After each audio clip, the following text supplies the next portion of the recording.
حدیث کے اندر نبی علیہ السلام نے ارشاد فرمایا کہ جو شخص اچھی طرح وضو کرتا ہے پھر جمعے کی نماز کے لیے آتا ہے، خوب دھیان سے خطبہ سنتا ہے اور خطبے کے دوران خاموش رہتا ہے،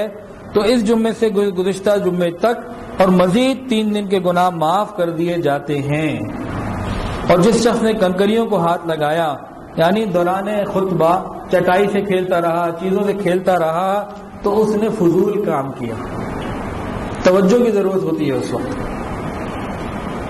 اور سنیے عثمان غنی رضی اللہ عنہ نے روایت فرمائی ہے، نبی علیہ السلام نے ارشاد فرمایا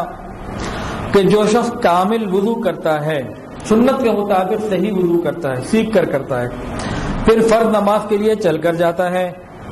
اور لوگوں کے ساتھ جماعت میں مسجد میں نماز ادا کرتا ہے، تو اللہ تعالیٰ اس کے گناہوں کو معاف فرما دیتا ہے۔ نبی علیہ السلام نے ارشاد فرمایا، کیا میں تمہیں ایسے عمل نہ بتلاؤں جس کی وجہ سے اللہ تعالیٰ گناہوں کو معاف فرما دیتے ہیں اور درجات کو بلند فرما دیتے ہیں؟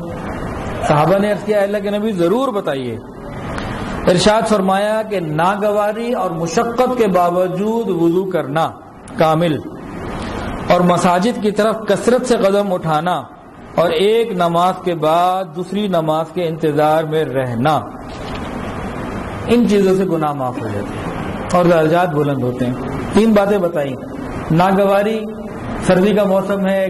رات کو گیزر میں پانی نہیں تھا، گیس نہیں تھی، کوئی مسئلہ تھا، ٹھنڈا پانی ہے،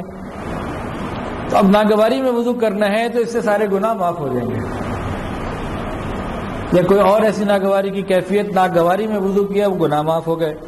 پھر مساجد کی طرف کثرت سے قدم اٹھانا، یعنی بار بار دوڑ کے مسجد میں آنا، اس سے گناہ معاف ہو جاتے ہیں۔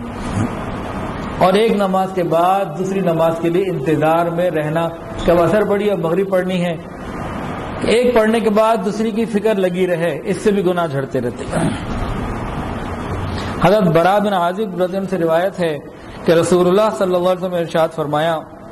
بلا شبہ اللہ تعالیٰ اگلی صف والوں پر رحمت بھیجتے ہیں، فرشتے ان کے لیے دعائے رحمت کرتے رہتے ہیں،